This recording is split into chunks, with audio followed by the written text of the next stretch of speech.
Hi, welcome to BCOM 4300, Managing Communications in Business. We begin with Chapter 1 of our textbook by Peter G. Northouse, Introduction to Leadership.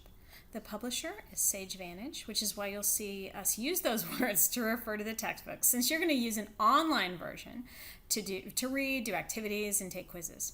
As you approach this chapter, Understanding Leadership, first download the study guide. This is a challenging chapter. As you answer the questions, be thoughtful. This is a senior level class, and it draws from leadership and organizational research, some of which you've already encountered in OBHR and international business. Expect to spend 3 hours outside of class for every hour in class. You might ask why. Why should I care about leadership? If you've interviewed, you don't really have to ask. Interviewers want leaders. Students who've become emergent leaders, who have some expert skills, students who have sought official leadership roles and carried the responsibility of others in driving organizational goals. People who've had that authority. These interviewers are listening to how you discuss leadership and describe your own roles. With that said, let's begin with this textbook. As you experience both good and bad leadership in your career, you might find yourself picking up a leadership self-help book.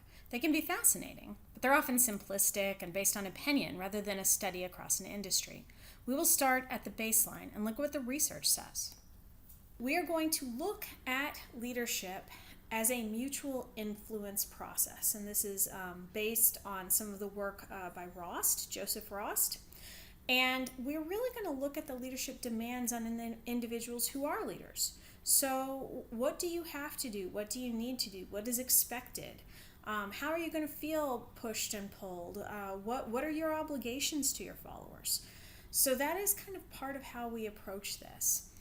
Now, there is no set or perfect definition for leadership. So we are looking at this textbook definition of a mutual influence process, but that is not the only definition. In fact, there are over 100 different definitions of leadership. What is it? Well, Rost found 221 different definitions of leadership published in books and articles between 1900 and 1990. So that's that Joseph Rost who gave us that mutual influence process definition that we're going to use. And I bet that number has gone up from 221 in the past 30 years. So here are 6 themes of leadership. Well, leadership is a trait. So that's a natural talent. It's that distinguishing quality of an individual. But when you say leadership is a trait, it means that each individual brings to the table certain qualities that influence the way he or she leads. It places a great deal of emphasis on the leader and on the leader's special gifts. It follows the idea that leaders are born, not made, and that leadership traits are innate rather than learned. So all of us are born with a wide array of unique traits, and many of these traits can have a positive impact on our leadership. It's possible to modify or change these traits to become an effective leader, but this conceptualization of leadership as a trait is that leaders are born, not made. They come into it with these unique properties. Our kind of look at this says that effective leadership results when the leader engages the right traits in the right place at the right time, and a person who has leadership ability is able to be a leader. So you have the capacity to lead. So if you're a leader, then you have those traits. Leadership as an ability means you can become good at leadership through practice, but usually you have come to this with certain traits already. So, if you are on the basketball court, and that's the example that the textbook gives you, you already have certain traits that make, or abilities that make you good at basketball. But you can acquire more leadership abilities. So you can have them already, or you can acquire them. So that John Wooden example is really a powerful example. The next version is leadership is a skill. So basically, if you can learn from experience, you can acquire leadership. So that, if we have trait, that's where you don't do anything to learn, right? You've come into it. Ability, you can come into it with certain strengths, and then those strengths can be sharpened, and and there is a learning component. Skill means, anybody can walk in, I can teach them. So that's that amazing coach who says, you pick out somebody and I will make them a superstar, right? And when we look at skill, we basically look at leadership as a competency developed to accomplish a task effectively. So that term competency or being competent, that's skill. That is an assessment of a skill, not a trait, not an ability, but a skill. Now, the last three are a lot more based on what researchers would be looking for. So leadership is a behavior or what you do. So behavior is what you do. It's when behavior is what leaders do when they're in a leadership role. So that's observable, right? That behavior dimension looks at how those leaders act towards others in different situations. So that's where we really get to someone putting, a leader in a lab or a measurable situation and measuring exactly what they do. What does this person do versus what they're thinking about or what they brought to the situation? So unlike traits, abilities, and skills, in this case, leadership behaviors are observable. When someone leaves, we see their leadership behavior. Task behaviors are used by leaders to get the job done. Process behaviors are used by leaders to help people feel comfortable with other group members and at ease in the situations in which they find themselves. And look at who headed that research into those task and relationship behaviors and those process behaviors. Now, let's look at leadership as a relationship. That's another observable, measurable way that researchers can approach leadership. And what's important about this is now we've moved from just looking at the leader and what the leader does to looking at that process of collaboration between leaders and followers. So when we say leadership is a relationship, we are looking at an interactive type of leadership where authority and influence are in some ways shared, right? It's not restricted to a formally designated leader in a group. So what does that mean? Sometimes there are leaders that emerge, emergent leaders. And those people might have power based on knowledge, right? So you're in a certain situation, let's say you're all trying to sail a boat, someone has sailed a boat for several years, that person might emerge as the leader, even if they don't have, the title of captain. There are ethical overtones to this leadership because it stresses the need for the leaders to work with followers to achieve a mutual purpose, right? So when we're looking at relationship, we're really looking at that interaction, working together to achieve a mutual purpose. According to Comives, who's one of the researchers that I need you to take notes on, so when you're reading, take some notes, do some additional research. Civic engagement entails the sense of personal responsibility individuals should feel to uphold their obligations as part of any community.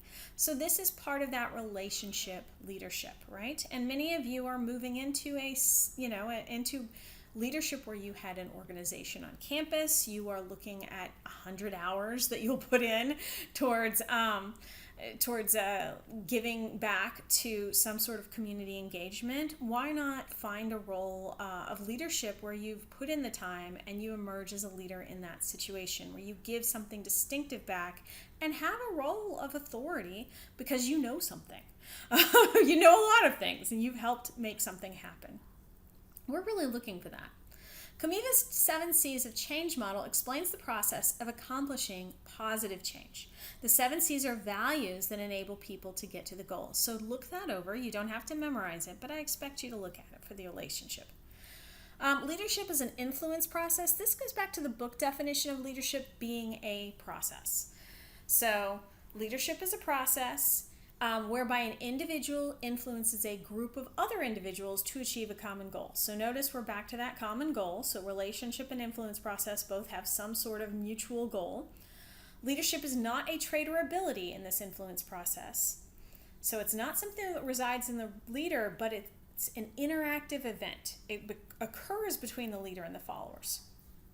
So this influence process is a viewpoint, and in that viewpoint, anyone can be a leader, So leadership can be learned. Anyone can be a leader. It's an event. It happens, in a measurable time.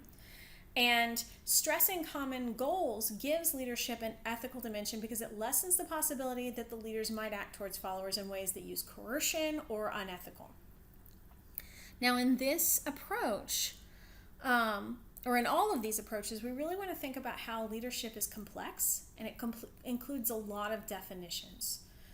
So for some people, leadership is a trait or an ability. For others, it's a skill or behavior. And for others, it's a relationship or a process. In reality, leadership probably includes components of all of these dimensions. And each dimension explains a facet of leadership. So much like, you turn a diamond around and you see all the different facets, well, leadership can be that complex, right? You look at the context and you look at the situation and you look at the person and you will see so much that contributed to a particular situation and an outcome. So just for review, here's that leadership is a trait. This believes that traits are innate, people have unique traits, and you want the right trait in the right situation. So some people will be better leaders in certain situations than in others. Leadership is an ability. It can be natural and acquired, and we use that John Wooden example. Leadership is a skill. It's a competency to accomplish tasks. Just about anybody can come in, they can study it, they can learn it. You want to differentiate it from ability because leadership as a skill is very open to anyone. Leadership is a behavior. That's the behavioral dimension. So now we're looking at what researchers can measure. We're looking at what the leader does only, so defining it by what they do, and it's broken down as one researcher who I really want you to look for breaks it down into task behaviors and process behaviors, right? Collaboration is part of leadership as a relationship, and that setting should be an interactive event. There are ethical overtones. So we have this interaction between leaders and followers with this relationship. You'll want to look at Susan Comives and her civic engagement model with that 7 C's of change. Now we get to leadership as an influence process. So how do the leaders influence the group to achieve a common goal? We want to see those interactive events. We want to think about the ethical dimension. So when we look at the definitions of leadership, and remember there were so many, we can see how they contrast. Between 1991 and 2018, the leadership models and definitions have changed a bit, but I would say you can definitely argue these days we see leadership as a process that involves influence, occurs in groups, and involves common goals. So, this is kind of where we are in 2023, 2024. I don't know where we're going in the future, but just watch Twitter. I'm sure we'll find out. As Kip Tyndall said, leadership is not something you do to people, but rather something you do with people. So we are now at the stage where leadership is not just about the leader, right? Leadership as a trait is kind of the king theory, right?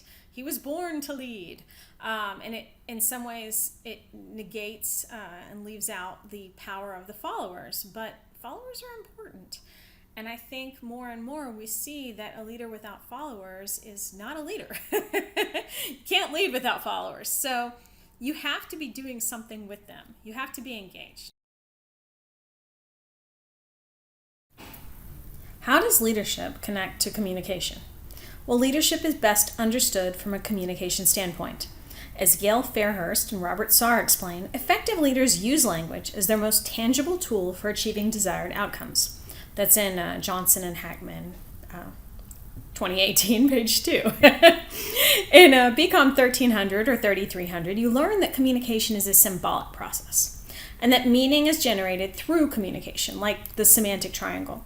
So the words I say to you right now are interpreted from your lens, which is your background, your previous experience, your interest level, etc.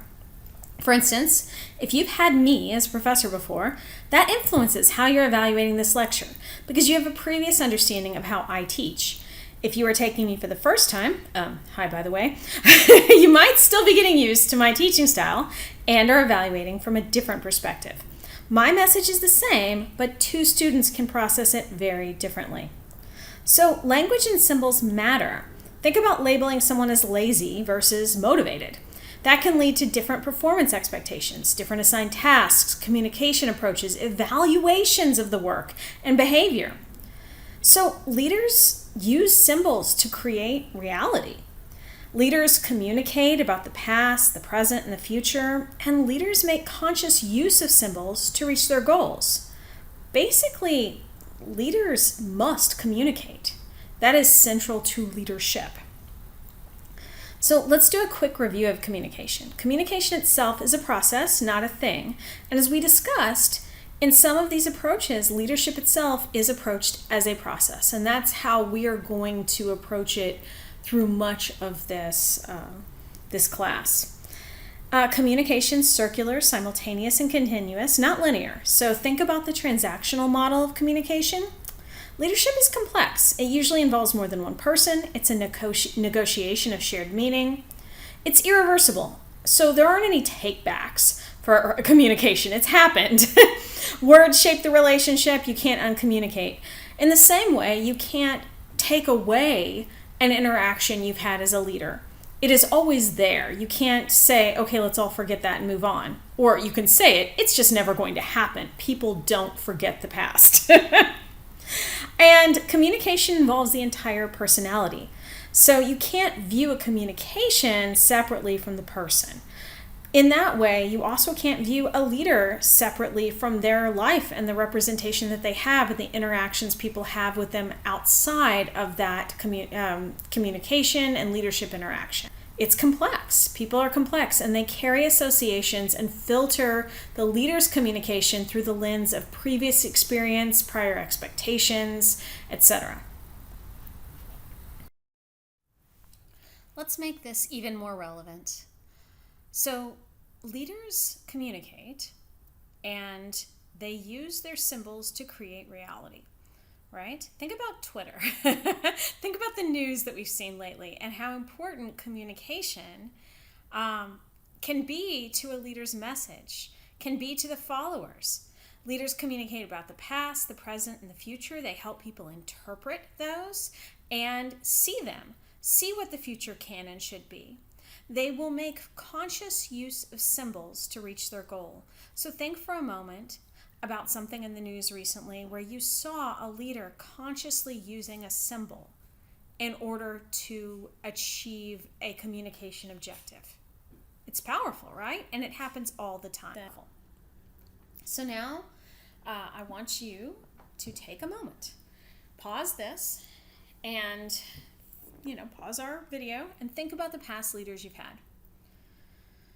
So jot down on a piece of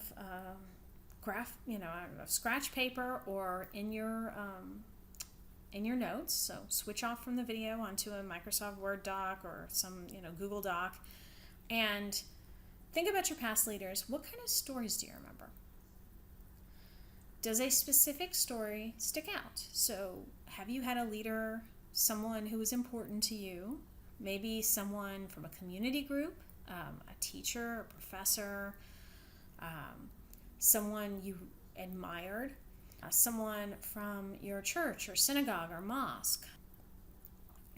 What stories stick out? And what stories are most and least effective? Have you had a leader tell you a story that was not powerful? Okay, pause, take a moment and do that. Okay, I hope you paused. And be ready to share some of these stories when we come back in the classroom. All right? I have my own stories, and it's always interesting to me to see how we agree and disagree on what was important to us. Now here we have another activity. Again, you're going to pause in just a moment. So you're going to select a follower role and a leadership role. You've just thought about those leaders. So think about behavior and qualities that you appreciate or dislike in the people who led you and those who followed you. And then note what you can learn from those experiences and apply as either a leader or a follower. So pause, take a moment, and do this.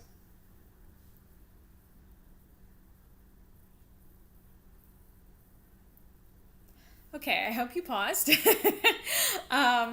It's always interesting. I've had a variety of leaders in my own time, and you'll see some interesting connections between the theory and particularly some of these global surveys, and your own thoughts about what you appreciated and didn't appreciate. And it's always interesting to see where your own experience coincides with research, because you go, ooh, I'm right there. Here's one more activity: leadership versus management. I know, you're like, another activity.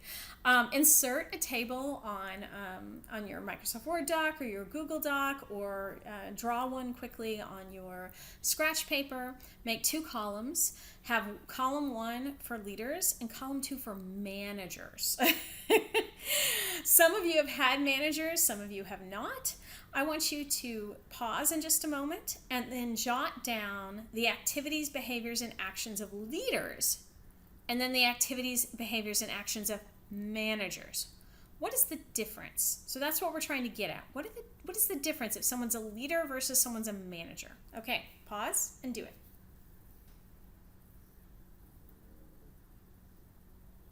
All right, I hope that you paused, took the time to do these activities. They are important. Having this thought process and investment in leadership and thinking about this actually sets the stage for your own ability to analyze these terms and your own experience level. Some students have a lot of experience with leaders and managers. Most have some. Some have extensive experience. Remember, again, you manage things, you lead people, as Grace Murray Hopper pointed out. So you may see that in your management versus leadership definition.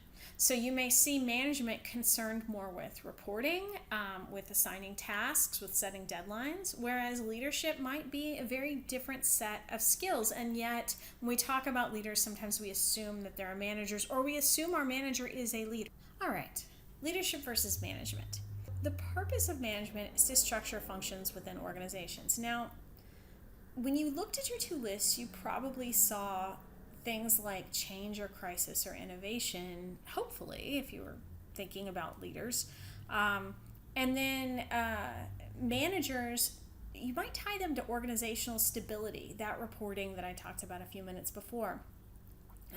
When we think of leaders, we recall times of turbulence, conflict, innovation, and change. When we think of managers, we recall times of stability, harmony, maintenance, and constancy. Kozes and Posner said that in 1987, so when they were looking at that leadership research. Leadership studies themselves can be traced back to Aristotle, but management emerged out of the industrialization of work in the early 20th century, and its purpose is to structure and coordinate various functions within organizations. According to Taylor, the responsibility of workers was to provide the labor, and the responsibility of managers was to designate the one best way for each task to be done, and then train, monitor, and evaluate the workers. So that's where this was distinguished. Barnard conceptualized 2 types of authority. The authority of position, which was called assigned leadership. So that's where you get a role and you are the leader through that role. And so you get a title, like a job title, and that is the authority of position, right? You have, my sister is in the Space Force at this point. She was in the Air Force and she switched over to Space Force. Her, as a lieutenant colonel, she has assigned leadership authority of position. And so she has certain power types. So that gives her, in her authority of position, the power to direct the work of an individual, and she is in a higher position in the organization structure. So she is in the hierarchy. She is higher in the hierarchy, and that gives her power. So there's legitimate, reward, coercive, and informational power. So she can confer rewards. She can force someone with punishments. She can tell someone to do things because she is above that person. She can withhold or give information. All of that is part of her power. Authority of leadership as an emergent leader, however, is where you have these referent or expert power types. right? When you are someone in the organization who knows how to do a job or understands the situation, or you know who knows, right? You're the person that people come to when they go, hi, who is the expert on this in this organization? And you know, and other people, maybe even people who are more powerful within the organization, they don't know, right? So emergent leadership does not have that assigned leadership title or role, but it is defined by knowledge and ability.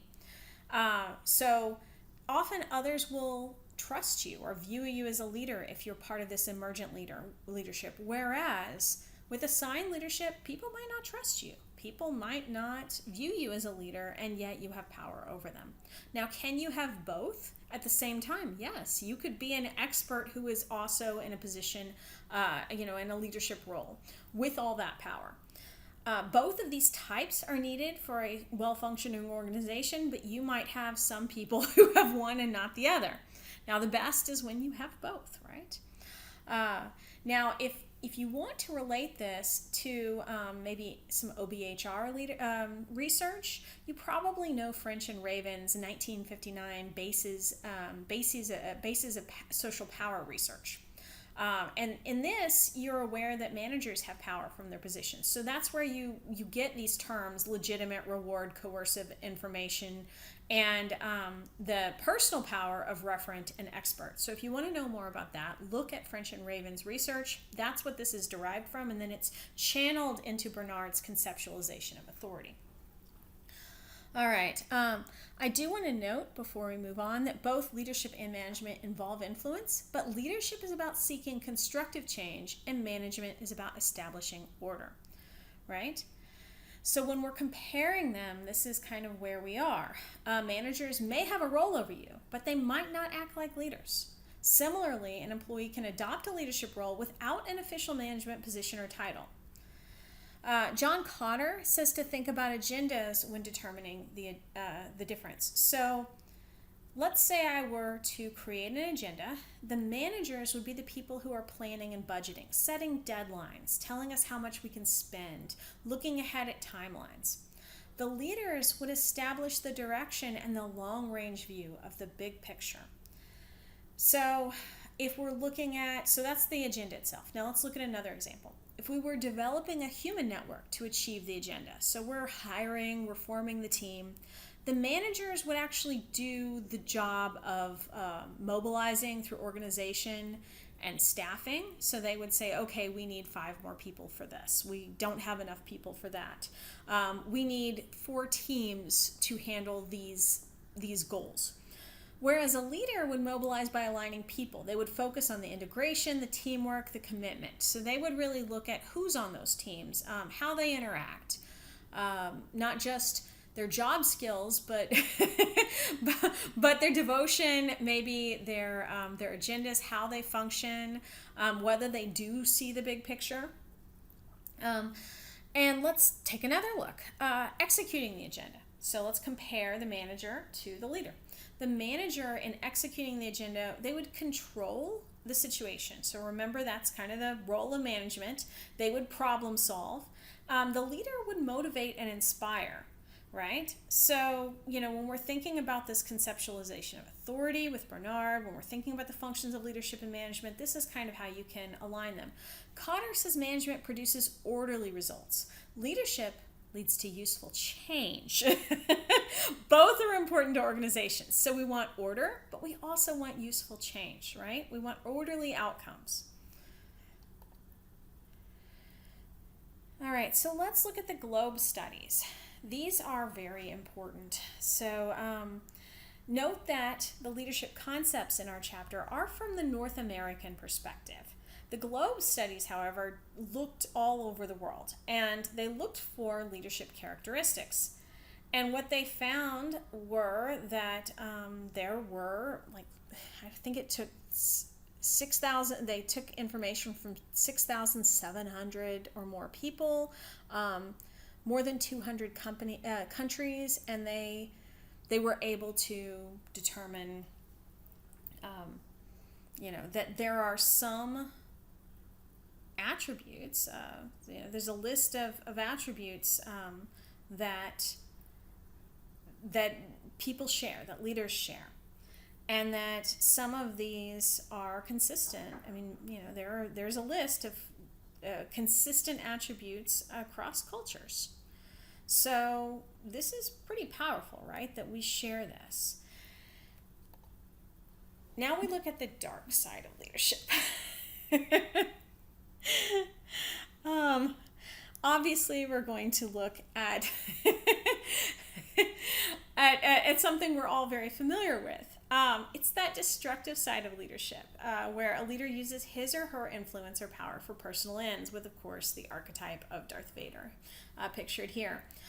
Such leaders are toxic, where their leadership leaves their followers worse off than they found them. So how do I know if I've really indulged in the dark side? If I don't leave people better off, I leave people worse off.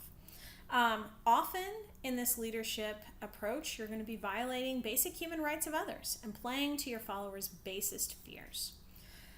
The book mentions leaders committing murders, etc., but destructive leadership can arise from leaders being selfish, making cognitive errors like bad judgment calls. They might be due to environmental factors, so they might have outside pressure or unchecked powers. They might be incompetent.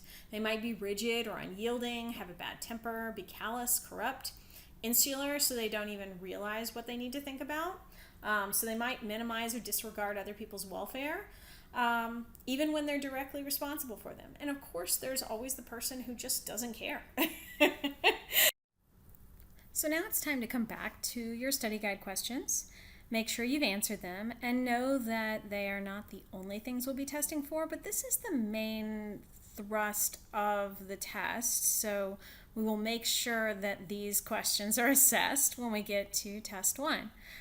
So take good care of your study guide, bring it to class, add to it, make sure you can distinguish between all the different definitions and apply them, and understand that application is even more important than theory. So knowing the theory and the differences between the theory and approach is critical, but we also want you to be able to think, how would the researcher approach this? Which approach is this in this particular situation? On them. You will need to read the textbook. You will need to think carefully about the textbook and take good notes. But why does this matter in the end? Because poor leadership is the number one reason why employees quit, right?